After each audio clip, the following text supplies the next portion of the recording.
Aetna, late last night, is pulling out of Obamacare exchanges in the state of Nebraska and Delaware, the last two states where it even offered coverage.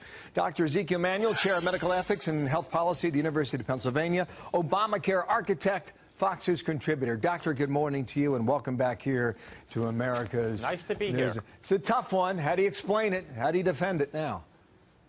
Well, Aetna has had a very small footprint. In Delaware, it's had only 12,000 people insured. But let's get to the big picture. The big picture is, as they said and as other insurers have said, we need the government to do several things. One is to guarantee that they'll pay the cost-sharing subsidies. Those are subsidies to people to cover deductibles and to cover co-payments up to $60,000 for a family. And the government and Speaker Ryan in particular has said that's got to be part of appropriation. But we're not going to put it right now. Wait. No, this is under Obamacare. It has nothing to do with the House Republicans did last week.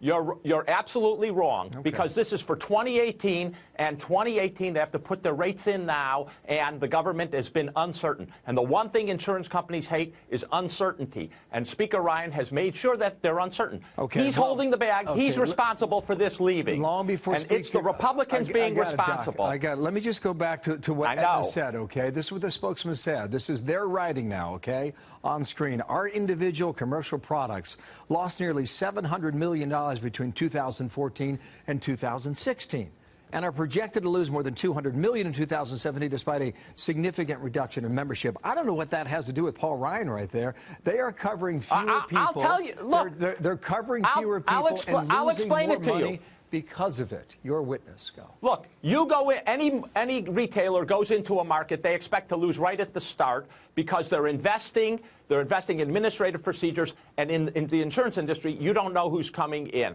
So they had a hard time pricing their product because they didn't know who would show up. Okay? You expect that loss. That is built into your situation. The problem going forward, and the problem now is we're talking about entering the market or keeping in the market for 2018, is the uncertainty today. That uncertainty today is created by the Trump administration because they haven't done three fundamental things. Number one, said they're going to enforce the mandate, which is why you've seen 3 or 4% of people not buying insurance. Number two, these cost-sharing subsidies, saying they're going to pay them. If they don't pay them, the insurance companies have to pay them, and they will be at a significant tens of millions, billions of dollars financial loss. And third, what's called reinsurance or risk corridors. That's to help the insurance companies when they get a bad risk selection. Those three things, everyone has said, and the Republicans agree, are necessary to stabilize the market. Right, they haven't done them. Wait, let me finish. Let me finish. You said three things. That was three things. I want to conclude the argument. They haven't done those. Insurance companies see uncertainty, and therefore they either raise the rates or they leave the marketplace. Right, and that's what you're seeing. The Republicans are at fault on this. I got it. My turn. 2010 projection from the CBO. 21 million will be enrolled in the exchanges by 2016. In 2016, you had 12.7 million enrolled, a little more than half. If you had more people sign up and use the exchanges, the government would have the money to take care of these people. They checked in at slightly more than 50% of the projection in the first place, going back 7 years. What does that have to do with Speaker Paul Ryan in 2017? Look. Everyone hoped that the enrollment would be higher. There are three fundamental things that happened there. First, as you know, the opening of the exchanges was a disaster, and that actually colored how people looked at it. The second thing is, by 2016, didn't Democrats come forward with their own proposal? Last question, I'll let you go.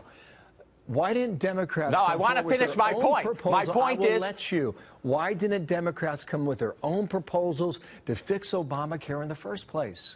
Last answer. Wait a second. We have come with our proposals. I've mentioned the three things we need to do. Hillary Clinton had a set of proposals for how to fix stabilize the exchanges. We've had many proposals. Well, here's the fundamental thing. The fundamental thing is that we could have had more people in the exchanges. That CBO projection hypothesized that more employers would drop insurance. Fewer employers dropped insurance, and one of the big reasons they didn't drop insurance is that rates stabilized in the private insurance market. We could go on and for an that hour. actually accounts for most. Of course, because the fact is, Speaker Ryan is responsible for this upset with Aetna because he did not guarantee the cost-sharing subsidies. I'm out of time. Thank you for your time. Bill Clinton speaking now. We'll see what headlines he makes.